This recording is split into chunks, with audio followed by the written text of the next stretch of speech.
Hi and welcome or welcome back to The Books Are Everywhere.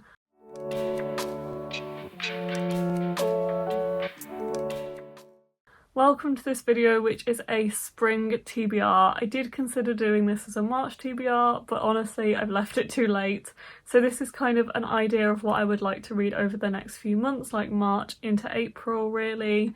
I promise I will get back to doing TBR mini golf at some point. It is in my head. I love making those videos, but I have such grand plans for bringing it back and what I want to do with it. And I need to make sure that I execute them properly, and I need the time to do that, which is why it's taken me so long to get back to doing that. But I promise that I will at some point, hopefully in the near future rather than the distant future. But for now, I am enjoying having more free reign over my TBR, and I'm kind of taking that as an advantage to not doing TBR mini golf, that I can kind of mood read more and read just like exactly what I want to in the moment. I do have some books in mind that I'm reading for specific things or specific videos, but this is kind of just a general vibe of what I want to read in the next few months. So there are 10 books that I have picked out that I would like to pick up. I'm not saying I'm definitely going to pick up all of these. This isn't necessarily a set TBR. It's an idea of what I think I might go for next and what I think I might want to go for next. So the first one that I've picked up is actually the one I'm currently reading, so it's a bit of a cheat in terms of putting it on the TBR, but that is The Cat and the City by Nick Bradley, and I'm putting it on here because I've wanted to film this video for a few days. This was very firmly on my TBR and I started it last night, and I'm already 100 pages in and really enjoying it so far, considering I have not been reading as much recently and I've not had the motivation to read as much recently. Reading 100 pages in an evening and this morning is quite a lot, so I'm really happy with that, and this book has definitely really drawn me in. It's following a cat in Tokyo, in the city of Tokyo, the cat in the city and the city. It's following this cat who is kind of weaving its way through Tokyo and through all of these like walks of life in Tokyo. So it's following several different characters who are apparent strangers. So a homeless man who is squatting in an abandoned hotel, a shut-in hermit afraid to leave his house, a convenience store worker searching for love, and it draws them closer. And this is kind of told from not from different people's point of view, because I think it's in third person. Is it in third person?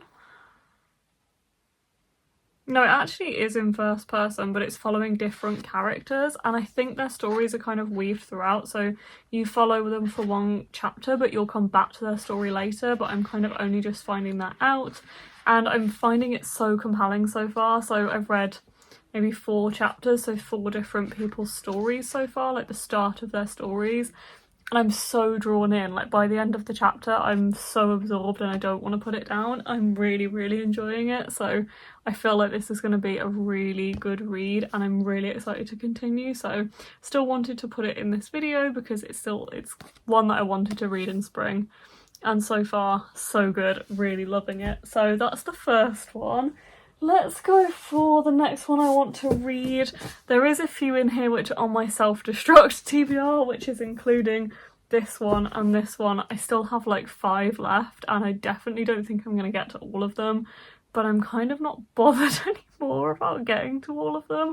These are the ones that I definitely want to get to before that date, which I think is the 14th of April, if I remember rightly.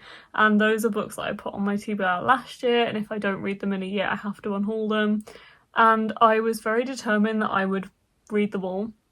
But honestly, it's kind of worked because there is a couple on there that I'm like, I think I'll just let them go.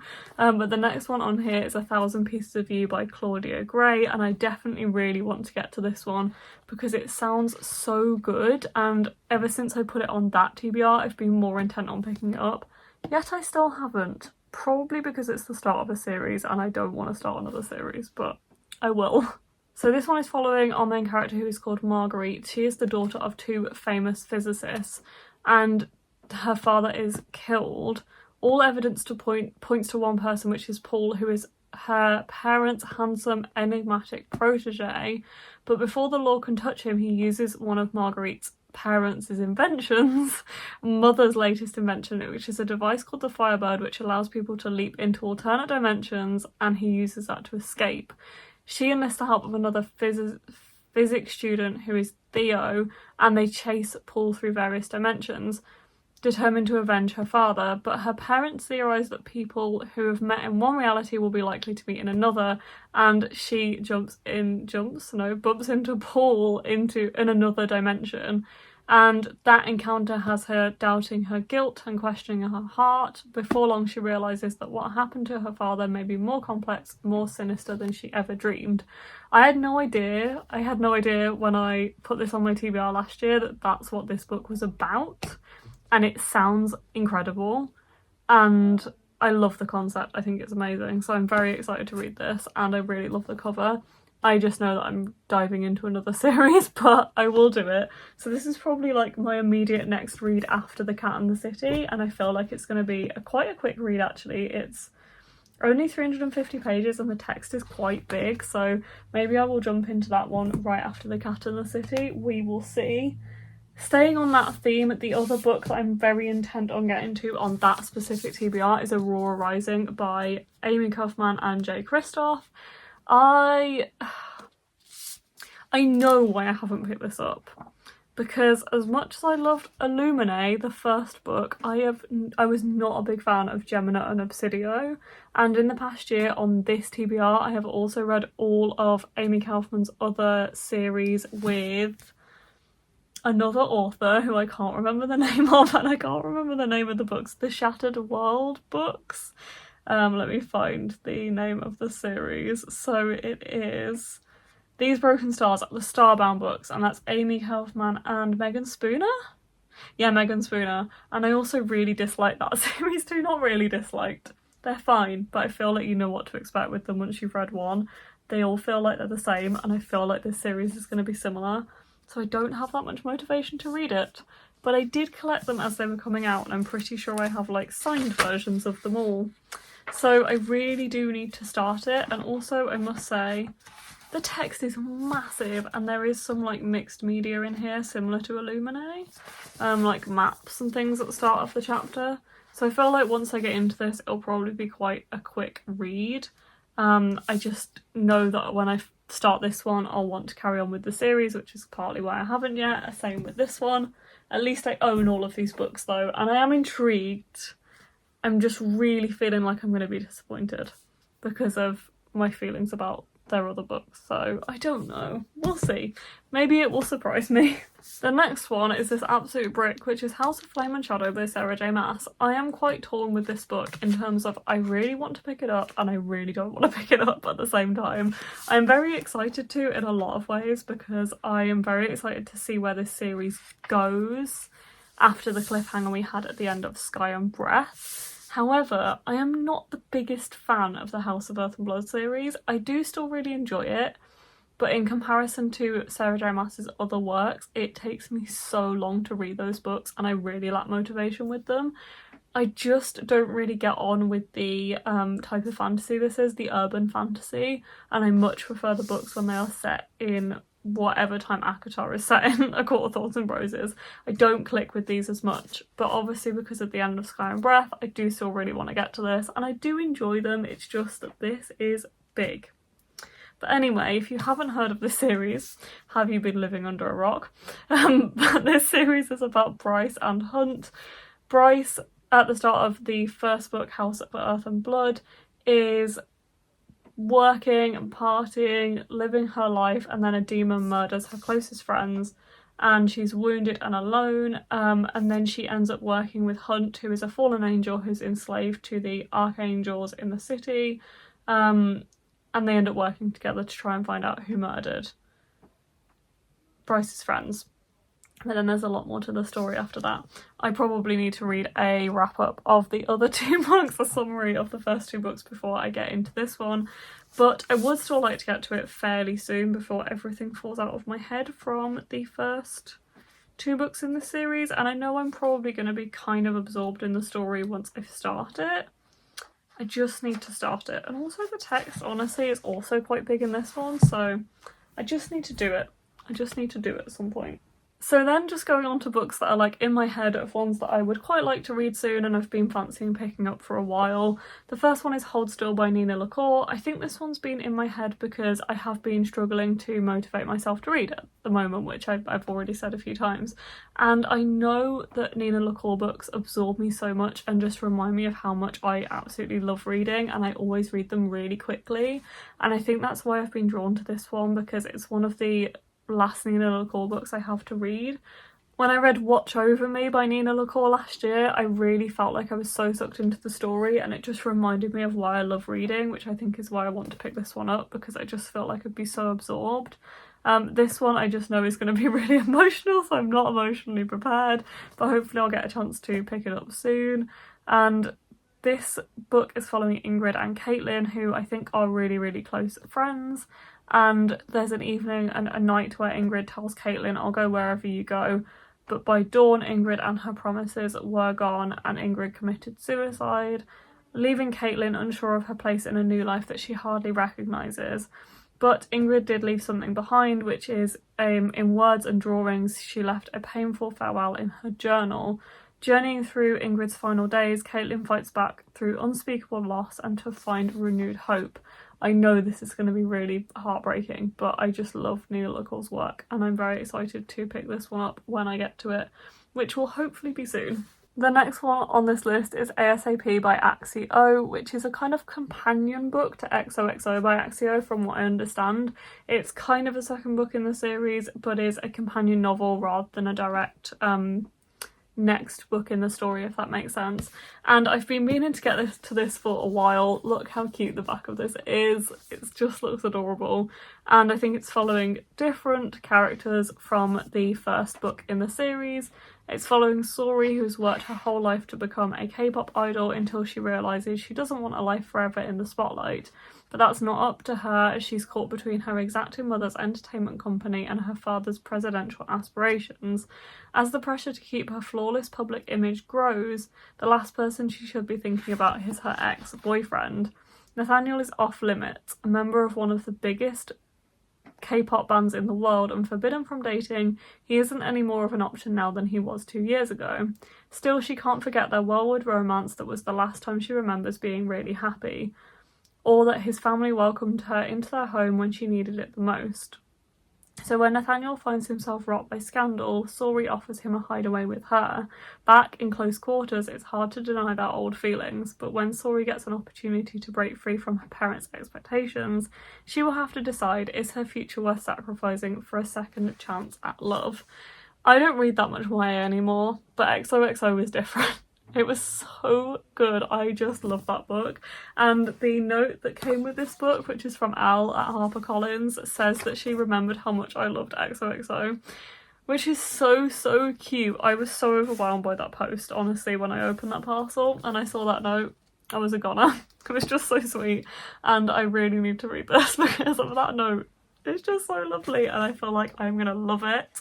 It's actually out now. It came out in February, so I really need to get to this book soon. The next one is Rush by Saskia Roy. This one I think is out or comes out very shortly. It just says March 2024. And this one is an F1 romance, and this was also sent to me by the publisher, so thank you again to HarperCollins for sending me this one. And it says, his desire will consume her, all she can do is surrender. Lena came to LA to make it big as a writer. 5 years later, she's still chasing the dream and wondering if it's time to start over. Nico is the Formula One world champion and the most desirable bachelor in the world. He's used to getting any woman he wants, and he wants Lena. Suddenly, Lena is pulled into a heady world of fast cars, parties and money. Lena has never been so reckless, and she likes it. It's clear that Lena and Nico's passion can't be denied, but with a heat like this, someone is going to get burned. I've heard mixed reviews on this, so I'm unsure, but I feel like it's going to be a really quick and compelling read. And I'm really intrigued by it being like a Formula One romance as well. I think that's quite unique. So that's like a Formula One sports romance. So I feel like I would like to pick it up shortly, especially as it has just come out or is about to come out too, and find out what I think of this one. So yeah, I would like to pick this one up soon. The next one is At First Bite by Olivia Dade. I generally really like reading romances in spring and summer, which I think is why there's a couple of romances on this list. And this one is specifically on here because a friend is actually reading this at the moment and tweeting about their experience reading it. So I've been reading her tweets and being like, oh, it sounds like I should pick this up soon. This one is following Athena. Athena's fiance ends their engagement and she ends up living in the Spite house, which she recklessly bought him as a wedding gift. But it's only 10 feet wide and her ex's home is literally attached to hers. And there is also a younger brother who is living, I think, in the house next door. And something kind of starts to happen with her and her ex's younger brother. But it sounds like I don't mind the concept. I'm not like a massive, I don't know, it doesn't draw me in too much. But now I've been seeing my friends' opinions on this and like opinions while reading it. I'm like, oh, actually, maybe I need to read this. So putting this on the TBR, it's also an Afterlight book and I am wondering whether I want to do another Afterlight reading vlog like I did before, where I read a couple of Afterlight books and kind of shared my opinion on all of them. Let me know if you would like that, because I might film another one of those. And yet another probably romance. I feel like this is more of a contemporary, but it's definitely like a contemporary romance in there somewhere. I was actually talking to my mum about Beth O'Leary books today because she really likes Beth O'Leary books too. I've only read The Flatshare, but I really liked it. So many people have been saying how I need to read more of her books, and I've had this probably since it came out in paperback. I've had it for a while. My mum read it and she gave it back to me. And she was saying how this is like her favourite Beth O'Leary book and one of her favourite, I think, new contemporary romances. And it's following Lena, who takes a 2-month sabbatical and escapes to her grandmother Eileen's house for some overdue rest. Eileen, her grandmother, is newly single and about to turn 80. She'd like a second chance at love, but her tiny Yorkshire village doesn't offer many eligible gentlemen. A life swap seems like the perfect solution. So Lena ends up living in Yorkshire and Eileen ends up living in London. Hitting it is a huge hit with her new neighbours and the online dating scene. But it's her perfect match nearer to home than she first thought. And Lena is learning that switching lives isn't that straightforward. Which is not a shock. But yeah, this one sounds like it's a really intriguing concept and my mom really loved it and she really loved The Flatshare, like we both loved The Flatshare. We have some crossover in our reading taste too, so I feel like for that reason I need to try this one soon. The last but not least book on this list is One of Us Is Back by Karen M. McManus, and as you can see this is a hardback proof copy and this book came out in July last year and I still haven't read it, and I was really excited to get this proof copy, and I've just really been feeling like going back to this series or just reading like a YA thriller. I don't know, it's just really been on my mind recently, so I might pick this one up soon. I feel like I should, seeing as I've had it for probably nearly a year now. But this one is the third book in the One of Us Is Lying series. The first book is following 6 characters, I believe, 6 main characters. Okay, 5 students. 5 students who walk into detention and one of them doesn't make it out alive. It's kind of Breakfast Club-esque, but it also has this thriller, obviously, element to it. So you've got all of their characters and they are different, like they're the brain, the beauty, the criminal, the athlete and the outcast. And it's them obviously trying to, well, people trying to work out who murdered the one that didn't come out of detention alive. There is also One of Us Is Next and then One of Us Is Back, which is this one. I wasn't a big fan of One of Us Is Next. I just felt like it was a little bit unnecessary to continue the story in the way we did. So I don't know if I'm going to feel like the same with this one. I still enjoyed it, but my favourite Karen M. McManus books are definitely standalones, so I don't know how I'm going to feel about this one, but I am still excited to read it because I always enjoy Karen M. McManus books and I always find them so quick and easy to read. So I do fancy reading this one soon, and I've been fancying picking it up for a while because I'm kind of just in the mood for an easy YA thriller, which is why I put it on here. So that is all of the 10 books I am feeling like reading this spring, the coming couple of months. Let's see how I do over the next few months, whether I actually manage to pick up these books. We will see. I hope you've enjoyed watching this video. Thank you for joining me for this video, and I will see you in the next one. Bye.